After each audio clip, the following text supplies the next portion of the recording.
Welcome to the last part here, our Q&A. We have 7 questions.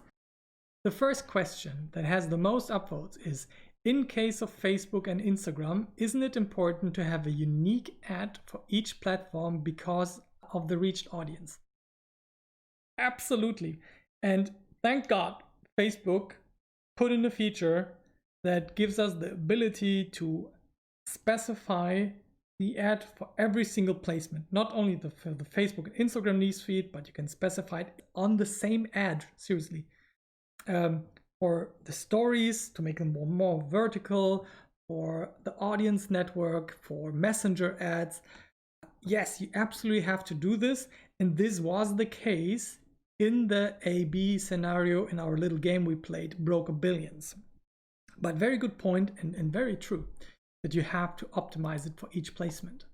Next question, why did you suggest conversion tracking with Google Ads conversion tags when this is already done by importing Google Analytics score? If you have set up your Google Analytics right, you already see e-commerce data and you can send those transactions to Google Ads and then it can optimize itself, and it is my preferred way to do it. So why would you do it with Google Ads conversion tags? There are a couple of reasons. One of the disadvantages of doing it through Google Analytics is if you have several referrers in between, not just a Facebook ad that straight converts into a purchase. That's the simplest scenario, but also not the most likely one. Then it's very easy to see like, oh yeah, this ad resulted into this much revenue. But what if you sent them to a landing page that gave people a coupon code, or they go somewhere else, they come back later, and then they buy something? So there are a couple of different referrers in between. Only the last referrer is going to be attributed to that purchase at the end. If this is not Google Ads that we started with in the beginning, then Google Ads will not get feedback from Google Analytics. That means you're counting less conversion than you actually cause.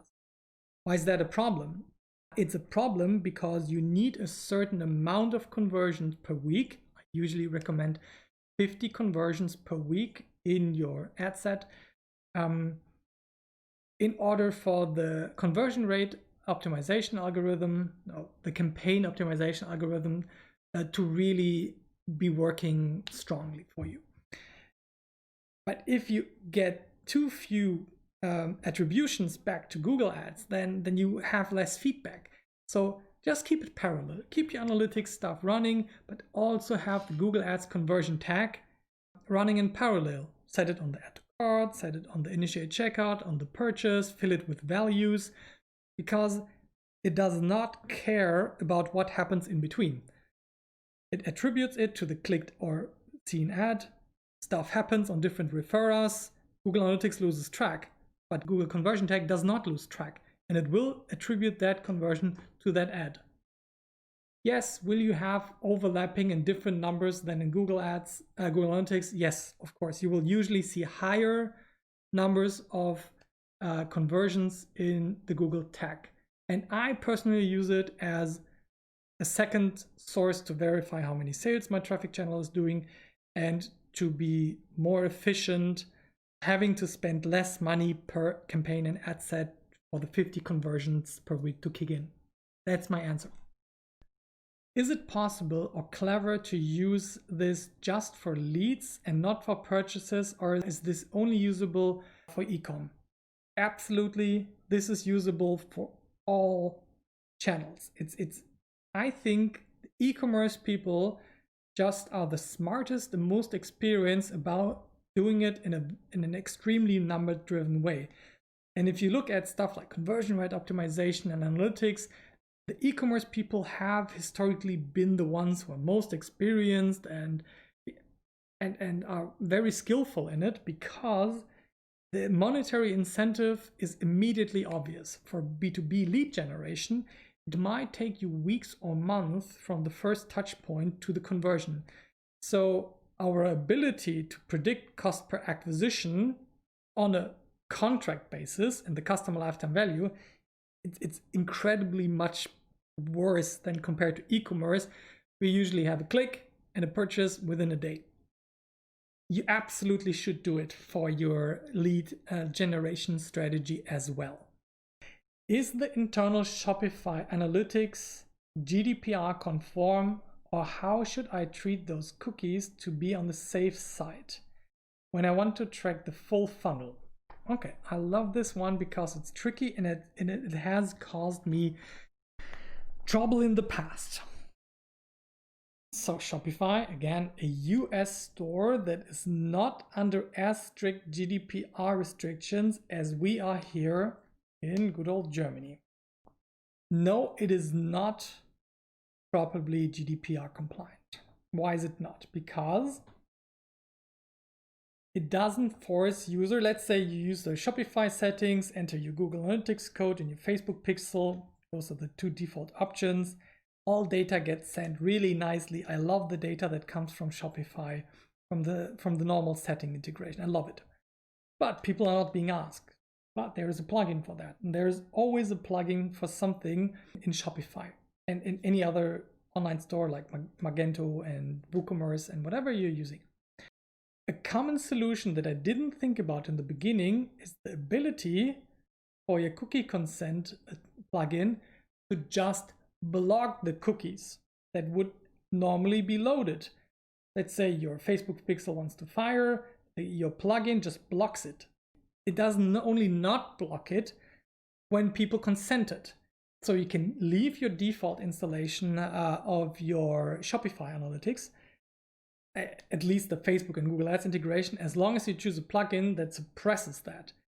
Other plugins are also very good by only firing and managing your pixel by itself. So you have to enter your Facebook pixel ID there in the plugin, and then it fires the e-commerce events from there. The data might not be as nice as from the Google, from the Shopify settings, but they are pretty good. What you have to be very careful about with Shopify is that there's different tracking behavior on your storefront, and once people enter the checkout, which happens on the Shopify domain. So be very sure that if people do not consent, that your Facebook pixel, for example, is suppressed not only on the website, but also in the checkout process. And if they consent, that it's firing on both ends. This is something specific for Shopify. If your question was more related to the Shopify e-commerce dashboard without the configuration of the pixels, then people have to agree to terms of services and data tracking policies that are like mandatory for the purchase. Are there some legal people who would say this is non-compliant? Definitely. Would I worry about it at the moment? Hardly. Is this a legal recommendation? No. Does it make sense to use Google Tag Manager if Google Analytics is already set up through, let's say, Shopify settings? If you have a good shop integration which works with your consent management well, then adding Google Analytics gives you the flexibility to also track stuff like, oh, people signed up to my newsletter, people reached a certain landing page, people started a survey, people did all kinds of stuff in the shop that is not e-commerce related. It also gives you the flexibility to go beyond the pixels that are already fully integrated through plugins or the settings in your store. Let's say Pinterest, which is now becoming a more and more interesting ad platform for e-commerce, is not yet integrated in a plugin or in your shop, or you don't like the integrations, or it's not GDPR compliant. You can usually roll a GDPR compliant version through Google Tag Manager. Gives you a lot of flexibility. I love to do that. How can I track my e-commerce sales from social media posts and influencers? What I like to do is to send an additional referrer code for each influencer or social campaign. There are tools like the Google Campaign Builder, just Google for that, that will help you to add so-called UTM parameters after the link you want to share. Can put it through a link shortener like Bitly and then share it on social media and with your influencers. This is also highly recommended because you get a third-party perspective on how many clicks you actually got from which campaign. and you get more detailed tracking in your Google Analytics. What's your opinion about the e-commerce tracking in the new Google Analytics 4? I've been experimenting with that for quite a while now, and I think it's in complete development or beta status. Google Analytics 4 is, if you are very interested in like web app, more event-driven tracking, it's highly competent, but you have to be able to pretty much set up all of the important reports yourself, to fire the events yourself. I like it. I don't think it's usable for the average Google Analytics user yet. We will get there over time, but at the moment, I will not recommend pressing the upgrade to Google Analytics 4 button just yet. Keep waiting a little bit. That's it for tonight. This was analyzing your way to e-commerce profitability. Hope to see you on December 2nd. Bye-bye.